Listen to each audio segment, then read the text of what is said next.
বা জানাতে থাকবে। কথা বলেন। কাজ করেন। কাকা হ্যাঁ, কি করতেছেন এখানে আপনি? এই বাবা বাগান ছোয়া করে রাস্তা, সরকারি রাস্তার বলে কিছু তাল গাছ লাগাচ্ছে। ও, এই সরকারি রাস্তায় তাল গাছ লাগাচ্ছেন? হ্যাঁ, ও, আপনি কি লাগান এরকম?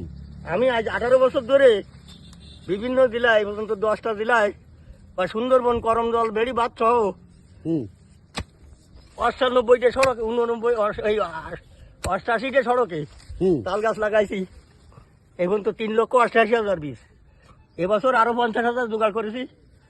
তা আমাদের অঞ্চল, বগদ অঞ্চল কলানে পয়সার অভাবে লাগাতে পারছিস না। এখন আমার দুটো নাতিভূতি নিয়ে যায় কিছু লাগাই যাচ্ছি।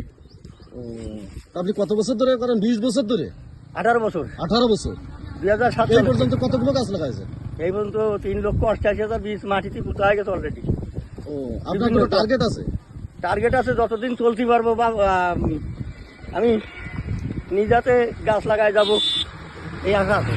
ও, যখন না চলতে পারবো তখন তো আর লাগাতে পারবো না। এটা শুধু মানুষের জন্য করতেছেন? মানুষের দেশের জন্য জন্যই। করতেছেন? প্রকৃতির জীবের জন্য, যেন অক্সিজেন অভাবে বা বজ্রপাতে কেউ না মারা যায়। তা আপনি এই যে অক্সিজেন বা বজ্রপাত, এটা কোথা থেকে জানছেন? এটা বিভিন্ন বিজ্ঞানের মাধ্যমে আমি অল্প অল্প জানিছি। টিভি দেখি? হ্যাঁ, টিভি দেখে, বা আমার একটা ভাই আমেরিকায় থাকে, আমেরিকার বিজ্ঞানরা, অ্যামাজন জঙ্গলের বিজ্ঞানরা এই সমস্ত জরিপ করে বাই করে কোন গাছে কি উপকার। ও, তাই তাই আমি আপনি তাল গাছ বেছে জানিয়ে নিয়েছেন? শুনে তাই এই কাজ করি। ও আচ্ছা আচ্ছা, থ্যাংক ইউ কাকা আপনার জন্য। আপনি আপনার কাজ করে যান।